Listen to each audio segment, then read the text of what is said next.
O autoengano é um problema constante quando começamos a avançar por um caminho espiritual.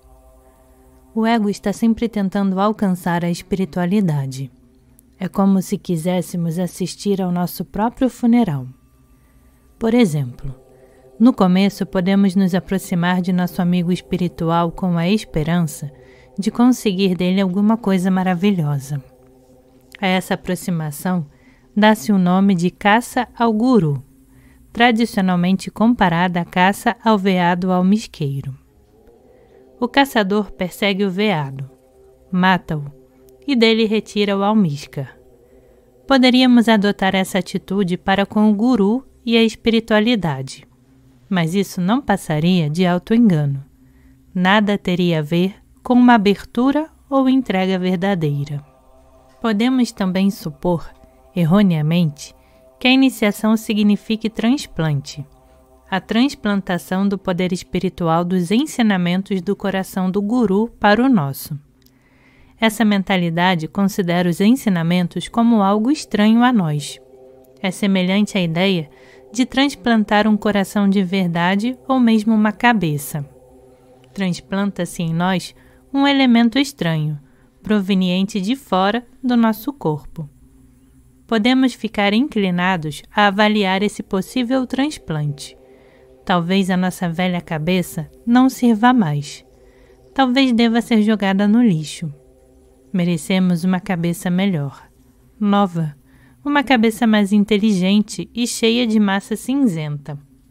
Estamos tão preocupados com o que vamos conseguir através dessa possível operação que nos esquecemos do médico que irá realizá-la. Será que paramos para estabelecer uma relação com o nosso médico? Ele é competente? A cabeça que escolhemos é mesmo adequada? Não teria o médico alguma coisa a dizer a respeito da cabeça que escolhemos? Talvez nosso corpo rejeite essa cabeça. Estamos tão envolvidos com aquilo que pensamos conseguir que ignoramos o que está de fato acontecendo. A nossa relação com o médico, a nossa doença, o que nossa cabeça realmente é. Essa atitude para com o processo de iniciação é muito romântica e nem um pouco válida. Por isso, necessitamos de alguém que esteja pessoalmente interessado em nós, como realmente somos. Necessitamos de uma pessoa que represente o papel de espelho. Toda vez que estivermos envolvidos com algum tipo de autoengano, é preciso que o processo todo seja revelado, aberto. Qualquer atitude de apego deve ser exposta.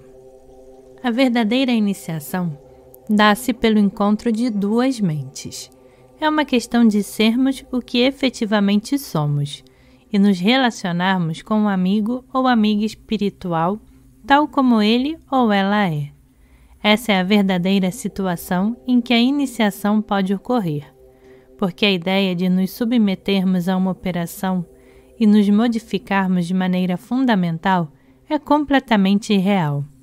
Na verdade, ninguém pode modificar a nossa personalidade de maneira absoluta.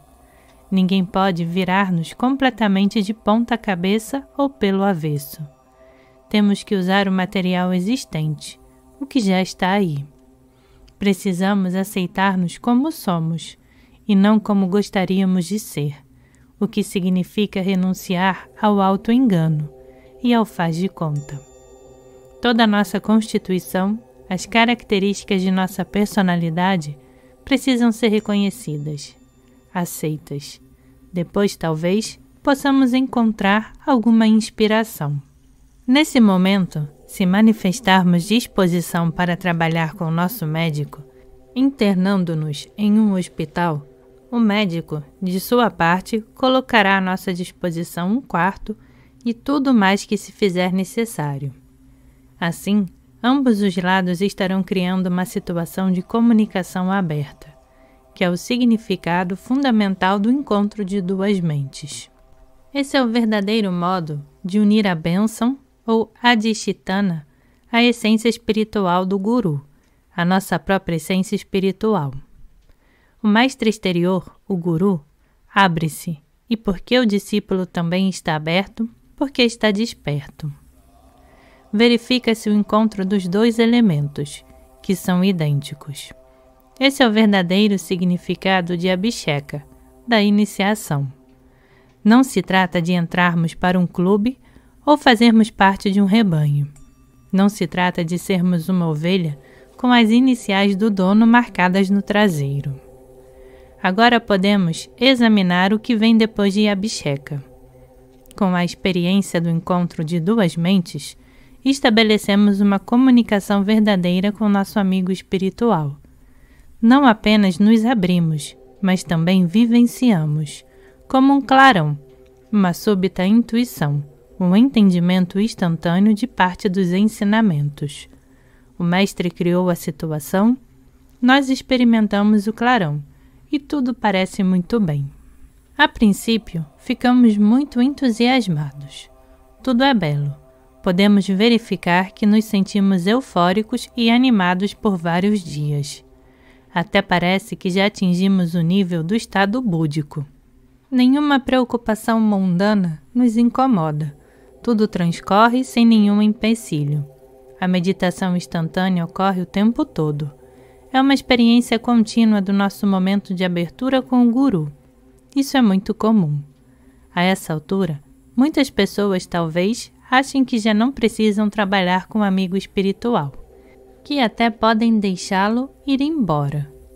Ouvi inúmeras histórias de casos assim, acontecidos no Oriente. Estudantes que encontraram o mestre, receberam uma experiência instantânea de iluminação e depois se foram. Eles tentavam preservar a experiência, mas à medida que o tempo passava, ela se tornava uma simples lembrança, palavras e ideias que eles repetiam a si mesmos. É bem possível que sua primeira reação depois de uma experiência dessa natureza seja a descrevê-la em um diário, explicando em palavras tudo o que aconteceu. Você tenta fixar firmemente a experiência por meio de escritos e memórias, por meio de comentários feitos a outras pessoas, ou conversas com pessoas que o viram passar pela experiência. Ou pode ser que uma pessoa vá ao Oriente, tenha esse tipo de experiência e em seguida volte para o Ocidente. Os amigos dessa pessoa talvez a achem tremendamente mudada. Ela pode parecer mais calma, tranquila, sábia. Muita gente talvez peça a essa pessoa ajuda e conselhos para seus problemas pessoais. Peço uma opinião sobre a experiência deles com a espiritualidade. No começo, o modo como a pessoa ajuda os outros é autêntico, relacionando os problemas deles com sua própria experiência no Oriente, contando belas e genuínas histórias do que lhe aconteceu. Isso poderia lhes servir de grande inspiração. Mas em um dado momento desse tipo de situação, alguma coisa tende a se desencaminhar. A lembrança daquele súbito clarão, da visão penetrante que a pessoa experimentou, perde intensidade. Não dura, porque ela considera essa experiência como externa a si mesma. Sente que teve uma súbita vivência do estado desperto da mente, e que ela pertence à categoria das coisas sagradas, da experiência espiritual. A pessoa atribui grande valor à experiência, e depois a relata ao mundo corriqueiro e familiar de sua terra natal, a seus inimigos e amigos, pais e parentes, a todos com quem se relaciona, e os quais agora pensa ter transcendido e superado. Acontece, porém, que nesse momento a experiência já não está mais com quem a viveu. Só resta uma lembrança. E, no entanto, tendo proclamado sua experiência e conhecimento aos outros, a pessoa evidentemente não pode voltar atrás e afirmar que o que disse nesse momento era falso. Não pode fazer isso de maneira alguma. Seria humilhante demais. Além disso, ainda tem fé na experiência. Acredita que de fato algo profundo aconteceu. No entanto, infelizmente, a experiência já não se acha presente no momento atual, porque foi usada e avaliada. De modo geral, o que acontece é que, logo depois de nos abrirmos, de termos o clarão, no momento seguinte, percebemos que estamos abertos e a ideia de avaliação aparece subitamente. Oba, fantástico! Tenho que pegar isso, tenho que capturar e conservar isso, porque é uma experiência muito rara e valiosa. Tentamos nos agarrar a ela e os problemas começam aí, de considerar a verdadeira experiência da abertura como algo valioso. Tão logo tentamos capturá-la, toda uma série de reações em cadeia se inicia. Se consideramos alguma coisa valiosa e extraordinária, ela então se tornará algo separado de nós. Não consideramos valiosos nossos olhos, nosso corpo, nossas mãos ou nossa cabeça, por exemplo, porque sabemos que fazem parte de nós. É evidente que se perdêssemos qualquer um deles, nossa reação automática seria a de que perdemos uma coisa valiosíssima. Perdi minha cabeça, perdi meu braço. É impossível substituí-los. Só então compreenderíamos que são coisas valiosas. Quando alguma coisa nos é tirada, temos a oportunidade de compreender que ela é valiosa. Mas quando a temos conosco o tempo todo, quando ela faz parte de nossa constituição, não somos capazes de valorizá-la particularmente. Ela apenas está aí. A avaliação decorre do medo de ficarmos separados, e esse medo é precisamente o que nos mantém separados. Consideramos extraordinariamente importante qualquer inspiração repentina, porque receamos perdê-la. Nesse ponto exato, nesse exato momento, o auto-engano entra em cena. Em outras palavras, perdemos a fé na experiência da abertura e em sua relação conosco. De alguma maneira, perdemos a unidade da abertura e daquilo que somos. A abertura passou a ser uma coisa separada e começamos a fazer um jogo. É evidente que não podemos dizer que perdemos a abertura. Eu costumava tê-la, mas a perdi. Não podemos dizer isso, porque iria destruir nosso status de pessoa realizada.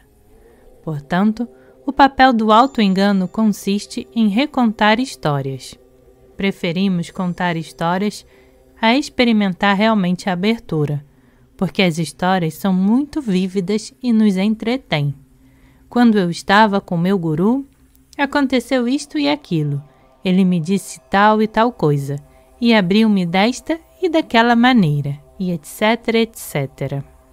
Nesse caso, o auto-engano significa tentar recriar reiteradamente uma experiência passada, em vez de vivenciar de fato a experiência no momento presente. Para viver a experiência agora, teríamos que desistir da avaliação, da maravilha que foi o clarão, pois é essa lembrança que a mantém à distância. Se tivéssemos a experiência continuamente, ela pareceria bastante corriqueira, e é esse fato que não somos capazes de aceitar. Se ao menos eu pudesse ter outra vez aquela maravilhosa experiência da abertura, é assim que nos conservamos ocupados em não ter a experiência, recordando-a. Esse é o jogo do auto-engano. O auto-engano necessita da ideia da avaliação, bem como de uma memória de longo alcance. Pensando no que passou, sentimos-nos nostálgicos e comprazemo-nos com nossas recordações, embora não saibamos onde estamos nesse exato momento. Lembramo-nos dos bons tempos, aqueles dias bons do passado. Não permitimos em absoluto que a depressão venha à tona. Não queremos aceitar a suspeita de que perderemos contato com alguma coisa. Toda vez que surge a possibilidade de uma depressão e um sentimento de perda ameaça aparecer, a natureza defensiva do ego imediatamente traz à mente lembranças e palavras que ouvimos no passado, a fim de nos confortar. Desse modo, o ego fica continuamente à procura de inspiração, sem raízes no presente. É um contínuo voltar para trás. Essa é a ação mais complicada do auto-engano. Não deixamos, de maneira nenhuma, que a depressão chegue a existir. Visto que recebi bênçãos tão grandes e tive a sorte de passar por essas maravilhosas experiências espirituais, como eu posso dizer que estou deprimido? Impossível! Não há lugar para depressão. Conta-se uma história a respeito do grande mestre tibetano Marpa. Quando Marpa encontrou-se pela primeira vez com seu próprio mestre, Naropa. Este criou um altar que, segundo ele, era a corporificação da sabedoria de um determinado Eruca. Como tanto o santuário quanto o Naropa dispunham de energia espiritual e poderes enormes, Naropa perguntou a Marpa diante de qual dos dois iria prostrar-se a fim de experimentar a súbita compreensão da iluminação. Sendo Marpa um estudioso, refletiu que o guru vivia na carne em um corpo humano comum, ao passo que sua criação, o altar, era um corpo puro de sabedoria, nada tendo a ver com a imperfeição humana. Assim Marpa prostrou-se diante do santuário. Naropa então lhe disse: receio que sua inspiração vá desaparecer. Você fez a escolha errada. Este santuário é criação minha, e sem mim nem estaria aqui. A questão do corpo humano versus corpo de sabedoria é irrelevante. A grande exibição da mandala foi meramente criação minha. Essa história ilustra o princípio do sonho, da esperança, do desejo como o auto-engano. Enquanto você olhar para si mesmo ou para qualquer parte da sua experiência como sonho que virou realidade, estará envolvido com o auto-engano. O auto-engano parece depender sempre do mundo dos sonhos, porque você preferiria ver o que ainda não viu, a ver o que está vendo agora. Não aceita que o que está aqui agora é o que é, nem está disposto a continuar com a situação do jeito que está. Assim, o auto-engano sempre se manifesta sob a forma de tentativas de criar ou recriar um mundo sonhado. A nostalgia da experiência de sonhar. Simplesmente trabalhar com fatos da vida é o oposto do auto-engano. Se alguém busca qualquer tipo de bem-aventurança ou alegria, a concretização do que imagina e sonha está sujeita ao fracasso e à depressão. Tudo se resume a isto: o medo da separação, a esperança de alcançar a união. Não são simplesmente manifestações ou ações do ego ou do auto-engano, como se o ego fosse, de algum modo, uma coisa real que praticasse determinadas ações. O ego são as ações, os eventos mentais. O ego é o medo de perder a abertura, o medo de perder o estado não egóico. Esse é o significado do auto-engano. Nesse caso, o ego que chora a perda do estado não egóico, a perda de seu sonho de realização. Medo, esperança, perda, ganho, é isso que forma o constante desenrolar do sonho do ego, a estrutura que se auto-perpetua, que se auto-mantém, e que é o auto-engano. Portanto, a verdadeira experiência que está além do mundo dos sonhos é a beleza, as cores e o entusiasmo da experiência real do agora na vida cotidiana. Quando enfrentamos as coisas tais como são, abandonamos a esperança de algo melhor. Não há mágica alguma, porque não podemos ordenar a nós mesmos que saiamos da nossa depressão. Depressão e ignorância. Seja qual for a emoção que experimentamos, todas são reais e contêm verdades extraordinárias. Se quisermos, de fato, aprender a ver a experiência da verdade, teremos que estar onde estamos. É tudo uma questão de ser um grão de areia. Pergunta: você poderia falar um pouco mais sobre a mecânica dessa força do desespero? Consigo compreender o motivo do desespero ocorrer, mas por que ocorre a felicidade, o estado de graça? Resposta: no início é possível que nos forcemos a ter essa experiência de felicidade. É uma espécie de auto-hipnose, no sentido de que nos recusamos a ver o quadro geral que forma o nosso pano de fundo. Focalizamos somente a experiência imediata da felicidade. Ignoramos todo o terreno básico em que realmente nos encontramos, por assim dizer, e nos conduzimos para uma experiência de enorme alegria. O problema é que esse tipo de experiência se baseia unicamente na observação que fazemos de nós mesmos. Trata-se de uma atitude totalmente dualista. Nós gostaríamos de experimentar alguma coisa e, trabalhando muito, vamos de fato consegui-lo. Todavia, depois que descemos das alturas, depois que percebemos que ainda estamos aqui, como uma rocha escura erguida entre as ondas do mar, instala-se a depressão. Gostaríamos de embriagar-nos, de intoxicar-nos e de fundir-nos com o universo inteiro, mas por alguma razão isso não acontece. Continuamos aqui, e isso é sempre a primeira coisa que nos põe para baixo. Em seguida, começam todos os outros jogos do auto-engano, as tentativas de nos dar ainda mais corda, porque estamos tentando nos proteger por inteiro. É o princípio do observador. Pergunta: você fala de pessoas que, quando vivem alguma experiência, agarram-na intelectualmente ao rotulá-la, dizendo: isto é fantástico. Parece que isso é quase uma reação automática. Você poderia descrever como as pessoas começam a afastar-se desse comportamento? Tenho a impressão de que quanto mais você tenta não avaliar, mais avalia. Resposta: bem, quando você realmente compreende que está fazendo isso e que não está conseguindo nada, acho que começa a encontrar a saída. Começa-se a ver que o processo todo faz parte de um jogo imenso, que na verdade não traz nenhum proveito, pois se está continuamente construindo, em vez de se chegar à compreensão de alguma coisa. Não há magia nem truque algum presente. A única coisa a se fazer é tirar a máscara, o que é bastante doloroso. Talvez você tenha que construir e construir até entender a futilidade das tentativas de alcançar a espiritualidade. Toda sua mente pode ficar completamente congestionada com essa luta. Na realidade, você pode até ficar sem saber se está indo ou vindo, a ponto de sentir-se completamente exausto. Então, pode ser que você aprenda uma lição muito útil: desistir de tudo, não ser nada. Talvez você até sinta um anseio por não ser nada.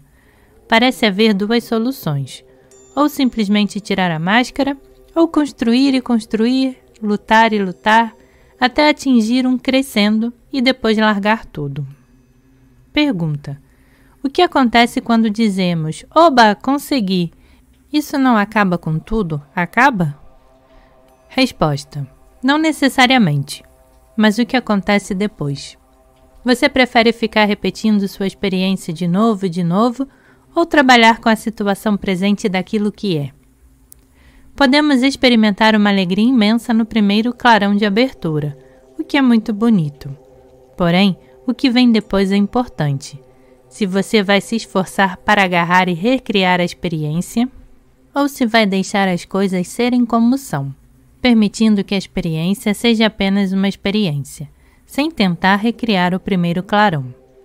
Pergunta: somos ambiciosos, estamos sempre construindo, e quanto mais pensamos nisso, pior fica.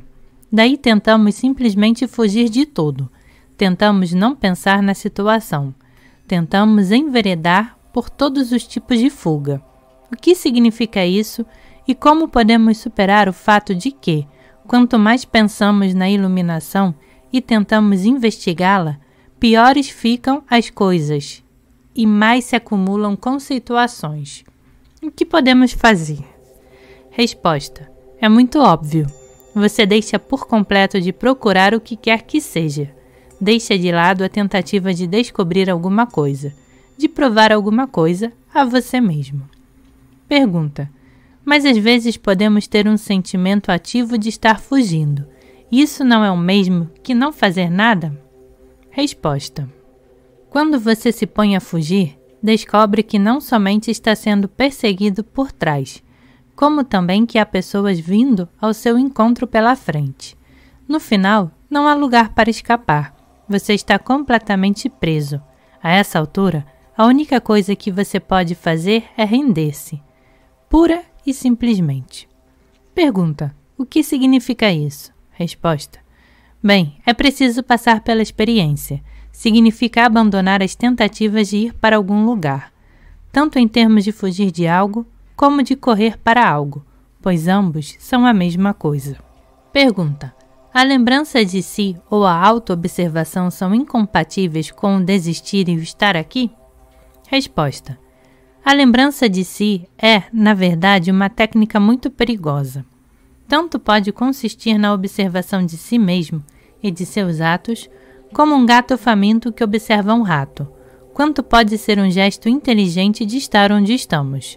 A questão é que, se você tiver qualquer sensação de relação, estou vivendo esta experiência, estou fazendo isto, o eu e o isto, são personalidades muito fortes, igualmente fortes, de tal modo que, de uma forma ou de outra, haverá um conflito entre eu e isto.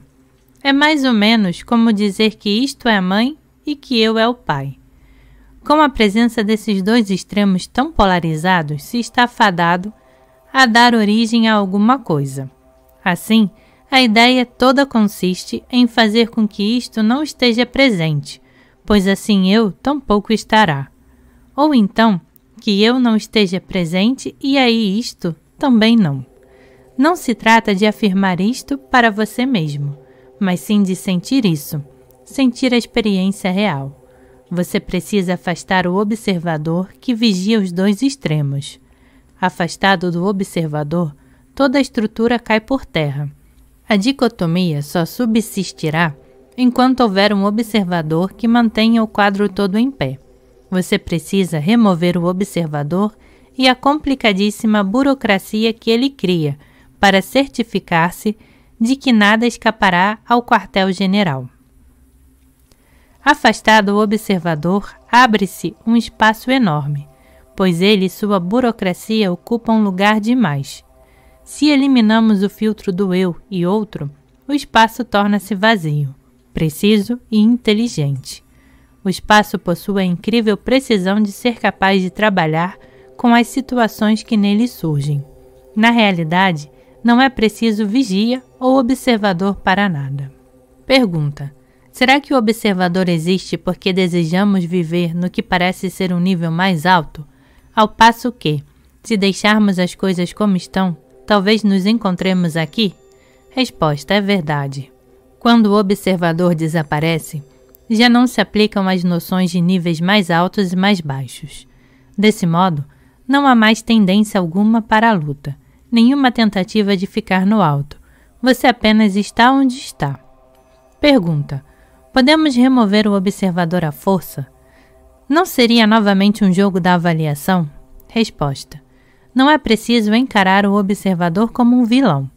Assim que você começa a compreender que o propósito da meditação não é passar para uma posição mais elevada, mas sim estar presente aqui, o observador deixa de ter eficiência o bastante para cumprir sua função e desaparece automaticamente. A qualidade fundamental do observador é tentar ser extremamente eficiente e ativo. Mas a atenção plena é algo que você já tem, de modo que tentativas ambiciosas ou eficientes de estar atento são autossabotadoras. À medida que o observador começa a perceber que é irrelevante, ele desaparece. Pergunta: pode haver consciência sem o observador? Resposta: sim, porque o observador é apenas paranoia. Você pode ter abertura completa, uma situação panorâmica, sem precisar discriminar entre dois lados, eu e o outro. Pergunta: essa consciência implicaria um sentimento de bem-aventurança? Resposta: creio que não, porque essa felicidade é uma experiência muito individual. Você é independente e vive sua felicidade. Quando o observador se vai, não há avaliação da experiência em termos de prazer ou dor. Quando você tem consciência panorâmica sem a avaliação do observador, a bem-aventurança se torna irrelevante, pelo simples fato de não haver ninguém que a esteja experimentando.